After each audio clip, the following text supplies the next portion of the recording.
गौतम बुद्धांचा एकदा प्रवास सुरू असतो. एका छोट्याशा गावात ते थांबायचं ठरवतात. तिथले लोकसुद्धा अतिशय आदरपूर्वक त्यांचं स्वागत करतात. पण त्याच गावात एक अत्यंत क्रूर आणि क्रोधी मनुष्य राहत असतो. त्यानं गौतम बुद्धांविषयी बरंचसं ऐकलेलं असतं, परंतु त्याचा गौतम बुद्धांवरती अजिबात विश्वास नसतो. मग तो ठरवतो आज गौतम बुद्धांची परीक्षा घ्यायची. मग असं ठरवून तो गौतम बुद्धांकडे जातो आणि त्यांना अपशब्द वापरून अवमानित करायला लागतो, शिव्या द्यायला लागतो. तेव्हा गौतम बुद्ध स्मितहास्य करत त्याच्याकडे पाहत असतात. शेवटी तो माणूस शिव्या देऊन थकतो आणि गौतम बुद्धांना विचारतो, मी इतके सारे अपशब्द वापरत असताना सुद्धा तुमच्या चेहऱ्यावरती संतापाचा लवलेश सुद्धा नाही आहे, हे कसं काय बरं? तेव्हा गौतम बुद्ध त्याला म्हणतात, तू मला एखादी भेटवस्तू द्यायची ठरवलीस आणि ती मी स्वीकारली नाही तर ती भेटवस्तू कुणाकडे राहणार? अर्थात ती तुझ्याकडेच राहणार. अशाच पद्धतीनं तू मला क्रोध दिलास, शिव्या दिल्यास, तर त्या मी जर स्वीकारल्या नाही तर त्या कुणाकडे राहणार? त्या अर्थात तुझ्याकडेच राहणार. हे ऐकल्यानंतर त्या क्रोधी मनुष्याला स्वतःचीच लाज वाटायला लागली आणि त्याने गौतम बुद्धांची क्षमा मागितली आणि शरमेनं मान खाली घालून तो तिथून निघून गेला. म्हणजेच काय, आपलं जर आपल्या मनावरती कंट्रोल असेल तर समोरच्याने कोणतीही निगेटिव्ह भावना, कोणतीही नकारात्मक भावना आपल्याला देण्याचा प्रयत्न केला तरीसुद्धा आपण तिला जर स्वीकारली नाही तर आपल्यामधली शांतता, स्थिरता कायम टिकून राहते. आपल्याला आलेले चॅलेंजेस, आपल्या ॲडव्हर्सिटीज, आपले सेटबॅक्स आपल्याला स्ट्रॉंग बनवत असतात. ते आपल्याला तयार करत असतात. म्हणतात ना, प्रॅक्टिस मेक्स मॅन परफेक्ट. हे आपलं पडणं, झडणं हे पुन्हा नव्यानं उभं राहण्यासाठीचं प्रॅक्टिसच आहे.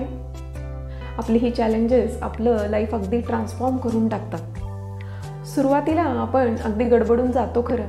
प्रत्येकाकडे आपण सोल्युशनसाठी धावत फिरतो. प्रत्येकजण स्वतःच्या अनुभवानुसार आपल्याला मदत करण्याचा प्रयत्न करतं, उत्तरं देण्याचा प्रयत्न करतं, वेगवेगळी सोल्युशन सुचवतं. पण त्यामुळे आपण अजूनच गोंधळून जातो.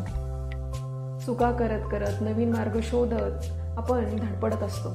उशिरानं का होईना आपल्याला आत्मभान येतं. मग कळतं, तुझं आहे तुझं पाशी, परी तू जागा चुकलाशी. मग एकाचं या जन्मी पुन्हा एकदा आपण नव्यानं जन्म घेतो. म्हणजे आपण आपले विचार, भावना आणि वर्तन अशा पद्धतीनं मॅनेज करायला शिकतो की त्यातून पॉझिटिव्ह आउटकमच निघाला पाहिजे. अशा पद्धतीनं तावून सुलाखून आपल्या स्ट्रॉंग, टफ मनाचा प्रवास सुरू होतो. पण ही स्ट्रेंथ अशी सहजासहजी येत नाही. त्यासाठी प्रचंड रेझिलियन्स आणि डिसिप्लिन लागते.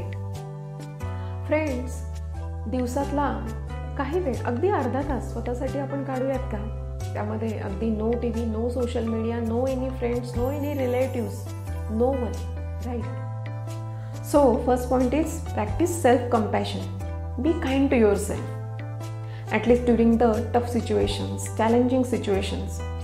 जेव्हा अशा काही परिस्थिती इतरांच्या आयुष्यामध्ये असतात, आपल्या मित्रांच्या आयुष्यामध्ये असतात, तेव्हा आपण त्यांना ज्या पद्धतीनं समजून घेतो, चार समजुतीचे शब्द सांगतो, तसं आपण आपल्यालाही समजून घ्यायला हवंय.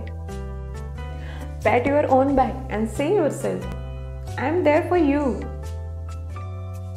दुसरं म्हणजे आपल्याला आपल्या इमोशन्स मॅनेज करता आल्या पाहिजेत. इमोशन्स सप्रेस अजिबात करायचे नाहीत. म्हणजे आपले मूड स्विंग्स होणार नाहीत, आपल्या डोक्यावर ओझं आहे असं फिलिंग येणार नाही, आपल्या डिस्टर्ब स्लीप्स होणार नाहीत किंवा आपण आपली कामं चालढकल करणार नाही.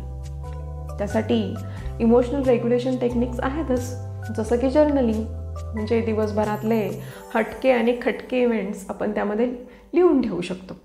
दुसरं म्हणजे अतिशय छान सोपं म्हणजे डीप ब्रीदिंग.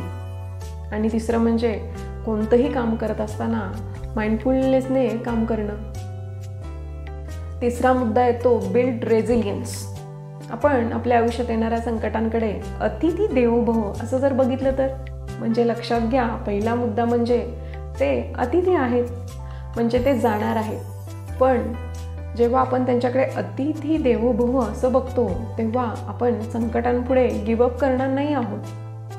तेव्हा ही संकटं जाताना आपल्याला देवत्व देऊन जातात. देवत्व देऊन जातात या अर्थानं की ते आपल्यामध्ये आरपार बदल घडवून जातात.